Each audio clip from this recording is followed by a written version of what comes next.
ৰাণীগড়ৰ যি তথা চোতালে আজাদৰ পৰা সামৰি ল'ব বিচাৰে এইখিনি যিহেতু প্ৰভাৱ পৰে অসমৰ যি সাতটা লোক আছে তাৰে এই এটা ব্লকৰ আন্দোলন জাতীয় পৰিষদে বেল বলক ধ্বংস হোৱা কোনো এইটো নকৰে আৰু কোনো কাৰণত আমি বেল বলক ধ্বংস হ'ব নিদিম কাৰণ এই বেল বলকসমূহ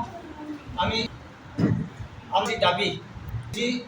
ৰামক শোষণ অন্তৰ্ভুক্ত যি কৰি আছোঁ আমাৰ এই বেল বলক সামৰি আমি এই দাবীখিনি স্থাপন কৰি আছোঁ আৰু একেধৰণে বেল বলক ধ্বংস কৰি যি আমাৰ ছয়গাঁও বেল এণ্ড ব্লকৰ যি উকিয়াম নদী বান্ধ তাত নিৰ্মাণ কৰিব বিচাৰিছে উকিয়াম নদী বান্ধৰ জৰিয়তে গোটেই আমাৰ দক্ষিণ কামৰূপ অৰ্থাৎ গোৱালপাৰা এটা অঞ্চল ধৰালৈকে যি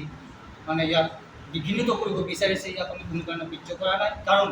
ইয়াৰ যি মাইক্ৰ' প্ৰজেক্ট উকিয়াম নদী বান্ধৰ যি মাইক্ৰ' প্ৰজেক্ট এই মাইক্ৰ' প্ৰজেক্টৰ জৰিয়তে প্ৰায় 1,95,000 বিঘা তাত মাটি সামৰি ল'ব বিচাৰিছে আমি কোনো কাৰণত নিষেধাজ্ঞা জাতীয় পৰিষদে হ'বলৈ নিদিয়ে আৰু এই কথাটো আমি অসম চৰকাৰক তথা অসমৰ মুখ্যমন্ত্ৰী মহোদয়ক কৈছোঁ যে আজি অকল আমি ৰাভা হাছং এলেকাবাসীয়ে নহয় আজি কাৰ্বি আংলঙত যিটো ডিমা হাছাওত যিটো হৈ আছে বা অসমৰ অন্যান্য অঞ্চলত যিটো হৈ আছে আজি যিটো কাজিৰঙাৰ মিঠাৰ চাই বা অসমৰ বিভিন্ন স্বীকৃতিবিলাকত চাই মাটি কাৰাৰ যিকোনো এটা অধিকাৰ আমি কোনো কাৰণত নকৰিম এই আমি অনাগত দিনত যদিহে এইবোৰ আনুষ্ঠানিকভাৱে ঘোষণা নকৰে মাননীয় মুখ্যমন্ত্ৰী মহোদয়দেৱে তেতিয়াহ'লে আমি গোটেই অসমৰ যিমান এৰিয়া সকলোৱে লগ লাগি আমি একেলগে একেমুখে আমি তীব্ৰতৰ আন্দোলন কৰাৰ কাৰণে আমি যি প্ৰস্তাৱ কৰিছোঁ আজি আমি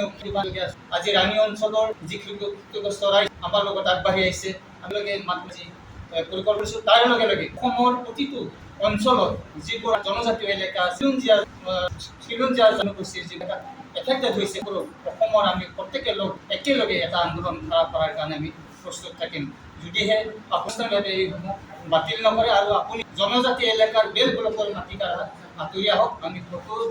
কাটৰভাৱে আপুনি উন্নত ৰাখিছোঁ নিখিলভাৱে যাতে অনাগত দিনত আমি সমগ্ৰ অসম জনজাতি তথা খিলঞ্জীয়া লাগি একত্ৰিতভাৱে আন্দোলনৰ পথ ল'বলৈ বাধ্য থাকিম